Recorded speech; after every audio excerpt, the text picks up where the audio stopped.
រិត្រីសួស្តីមិត្តអ្នកសិក្សាគណិតវិទ្យាជាទីស្រឡាញ់រាប់អាន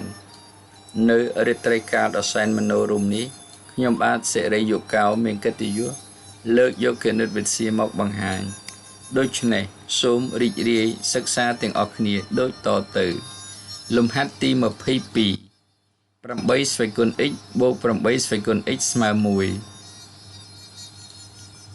ស្វ័យគុណ x បូក 8 ស្វ័យគុណ x ស្មើនឹង2គុណឲ្យ 8 ស្វ័យគុណ x ស្មើ 1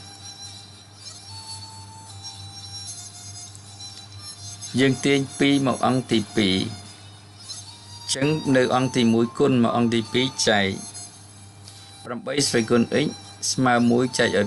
2 8 ស្វ័យគុណ x យើងអាចសរសេរបាន2ស្វ័យគុណ 3x 1 ស្វ័យគុណ1ចែកឲ្យ2យើងអាចសរសេរបាន2ស្វ័យគុណដក1 2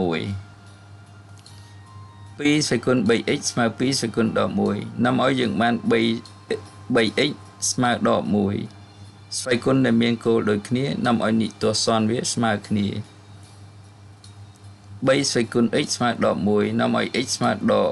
1ចែកឲ្យ3លំហាត់ទី23 7 ស្វ័យគុណ x បូក1ដកឲ្យ7ស្វ័យគុណ x ស្មើ42យើងអាចសរសេរ7ស្វ័យគុណ x បូក1ទៅជា7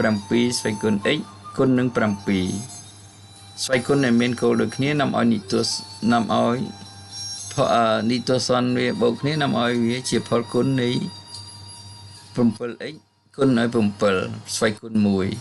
យើងអាចសរសេរទៅជា7ស្វ័យគុណ x បូក1បានដក7ស្វ័យគុណ x ទាញ7ស្វ័យគុណ x ជាកត្តា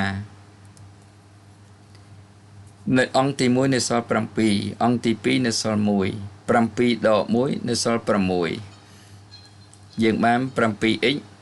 គុណនឹង6ស្មើ42ទាញ6មកអង្គទី2គុណមកអង្គទី2ចែក42ចែក6ស្មើ7យើងអាចសរសេរបាន7ស្វ័យគុណ1 7ស្វ័យគុណ x ស្មើ7ស្វ័យគុណ1នាំឲ្យយើងបាន x ស្មើ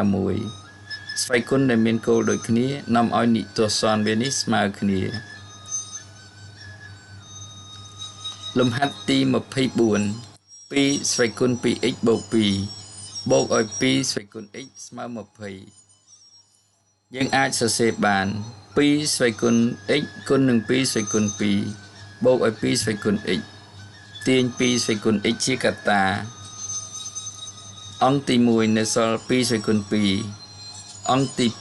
2តួទី2នៅសល់1 2ស្វ័យគុណ2 4 4បូក1 5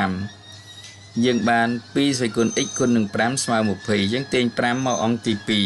2គុណមកអង្គទី2ចែក20ចែកឲ្យ5ស្មើ4 4យើងអាចសរសេរបាន2ស្វ័យគុណ2 2ស្វ័យគុណ x ស្មើ2ស្វ័យគុណ2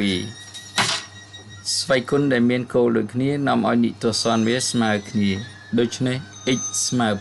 2ធ្វើការពេលថ្ងៃដើម្បីចិញ្ចឹមគ្រួសារធ្វើការពេលយប់ដើម្បីសង្គមជាតិរាត្រីសួស្តីសូមជម្រាបលា